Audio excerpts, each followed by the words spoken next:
Bienvenue, chers frères et sœurs, dans ce plein partage de la parole de Dieu sur la série Déplacer les montagnes.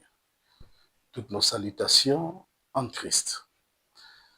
Vous savez, frères et sœurs, la faculté de parler est un don merveilleux que nous avons reçu de la part de notre Père. Vous savez, Dieu lui-même, pour restaurer la terre, pour créer, il a parlé. Le livre de Jean, au chapitre 1, le verset 1 jusqu'au 3, nous dit ceci. Au commencement était la parole, et la parole était avec Dieu, et la parole était Dieu. Elle était au commencement avec Dieu. Toutes choses ont été faites par elle, et rien de ce qui a été fait n'a été fait sans elle. Le don de parler est une grande bénédiction. C'est un avantage précieux. Les animaux n'en ont pas. Nous devons comprendre par là que toute parole qui sort de notre bouche contient en effet une énergie créative, une puissance. Si nous allons dans les livres des Proverbes, au chapitre 18, et nous lisons les versets 21, la parole de Dieu nous dit ceci. La mort et la vie sont au pouvoir de la langue. Quiconque l'aime en mangera les fruits. Notre bouche peut produire pour nous soit la mort, soit la vie, selon qu'on en fait usage. Nous portons donc une responsabilité quant aux paroles qui sortent de notre bouche. Les mots qui sortent de notre bouche ont une très grande influence sur notre environnement et créent un monde autour de nous, une atmosphère qui corresponde à la portée de nos déclarations. Car il faut retenir ceci, que la confession de la croyance donne les résultats de la confession.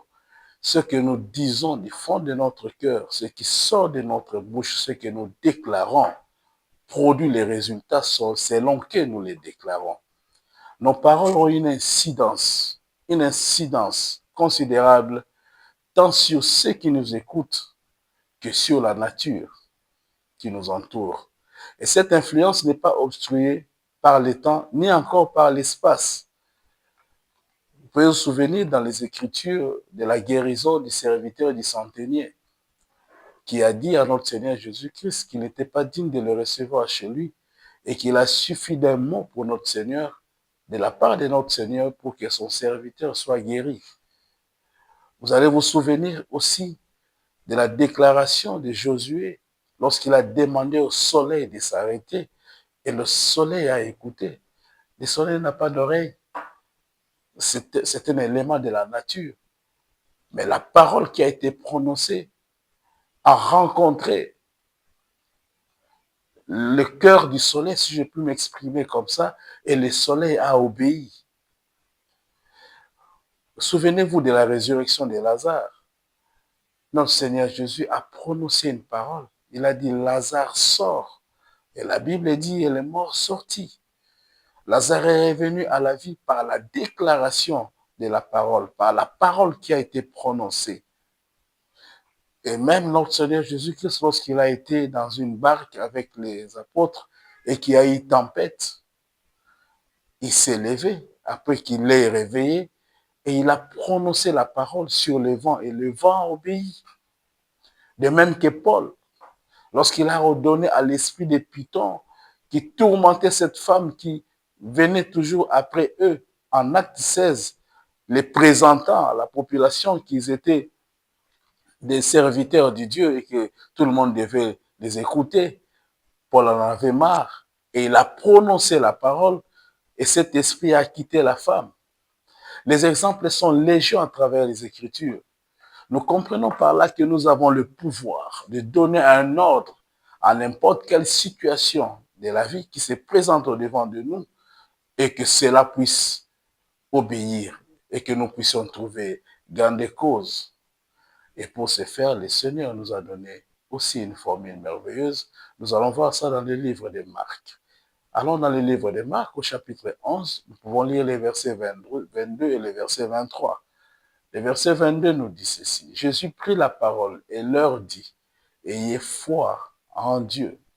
Et le verset 23, je vous le dis en vérité, si quelqu'un dit à cette montagne, ôte-toi de là et jette-toi dans la mer, et s'il ne doute point en son cœur, mais croit que ce qu'il dit arrive, il le verra s'accomplir.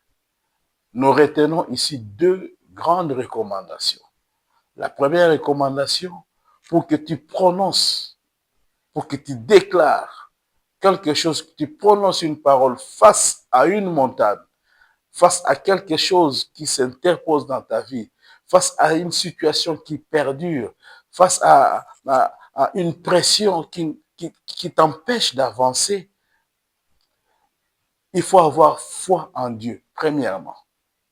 Il faut avoir foi en Dieu. Quand nous allons dans les livres d'Hébreux, au chapitre 11, au verset 6, il est dit, or, sans la foi, il est impossible de lui être agréable.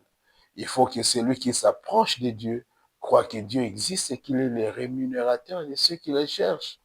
Il faut reconnaître que le vouloir de Dieu est égal à son pouvoir. Ce que Dieu a dit, il le peut.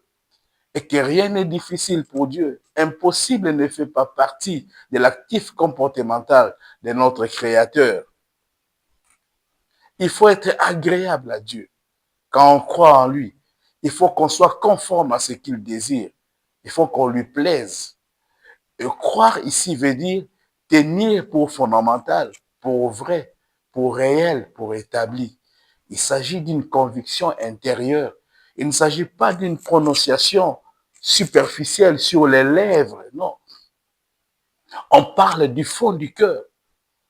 David a dit, reçois, ô Père, les paroles de ma bouche et les sentiments de mon cœur. Voilà, il faut que ce que nous déclarons, nous le fassions avec foi et que cela vienne avec une conviction intérieure de notre part que ce que nous disons, c'est ce que nous voulons.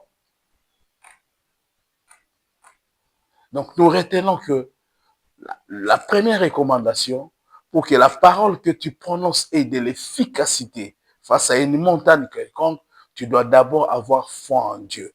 Tu dois savoir que ce que tu dis, comme ça rencontre l'entendement divin, ça va se réaliser.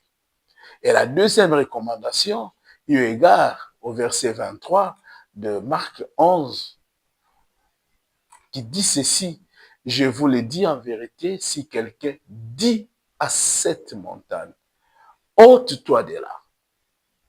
Vous voyez même dans le verset, il y a deux points pour dire que le discours est direct. Face à la montagne, on n'est pas indirect dans le parler. On est direct. On s'adresse à la chose. On s'adresse à la montagne. On s'adresse à la difficulté. On s'adresse au problème. Si quelqu'un dit, il n'est pas dit si quelqu'un prie. Si quelqu'un dit, même lorsque nous revenons aux exemples que j'ai cités tantôt, Josué a prié et puis il a parlé au soleil. Notre Seigneur Jésus-Christ, il a prié et puis il a ordonné à Lazare de sortir. Vous voyez?